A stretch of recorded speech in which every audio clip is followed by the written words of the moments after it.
So the company, we were forced to file for bankruptcy then. So in those Yeah. intervening years, we would just try to do one debt restructuring after another. It was continuous crisis mode. So, and I just felt completely out of my depth because I'm more of a reflective, reserved advisor type. I'm not Mm-hmm. used to being in charge and having to make decisions, Mm-hmm. earth-shattering ones. So obviously a lot of lessons learned, but yeah, it was just crisis mode from crisis mode. It just went wrong from the beginning, basically. Yeah. And, in terms of just as you navigate that as a young man, as a young person in the world, the big emotions that go with that and the stakes are high and the criticism being leveled at you. And, Yeah. in 1990, when you were doing that, I was trying to get a job back in Melbourne. I had been traveling for a year overseas, and I was washing dishes in corporate cafeterias. So while you were managing that, I had my own troubles then. I recall that period extremely well, how that recession affected me. I'm thinking my stress levels might not have been quite so high.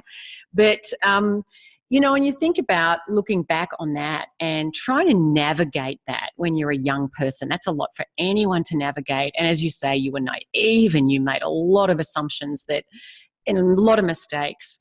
So coming out the other side of that, in Australia, let's face it, I believe that the tall poppy syndrome is still alive and well, that desire we have to pull down the tall poppies. And I recall you telling me you'd grown up with Liberace performing in your lounge room. Exactly.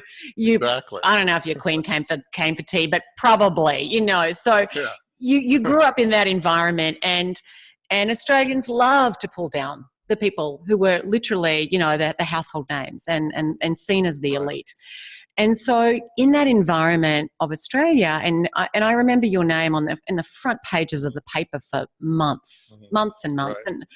And how was that for you, being almost, the target of scorn and ridicule and criticism from every corner of the Australian, certainly business community? Yeah, I mean, it was tough because I'm not somebody that likes the limelight, and so I never really gave interviews just because I just really didn't want to do that.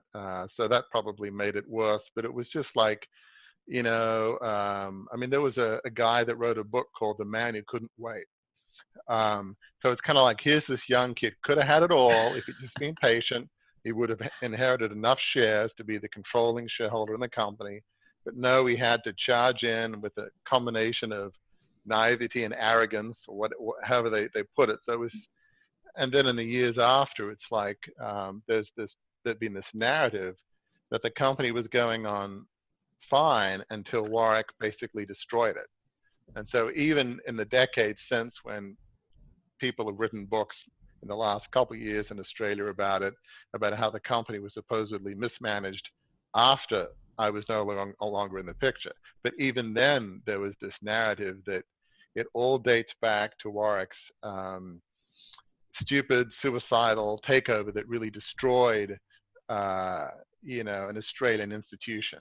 I mean, that's the narrative, So it was then, it is now. So that's a tough thing to deal with if that's the picture they have of you. Yeah. How have you made peace with that narrative? That's a good question. I mean, one thing is you don't want your identity defined by Google. And if you Google me, it's not favorable, still to this day. I just want you to know I haven't Googled you.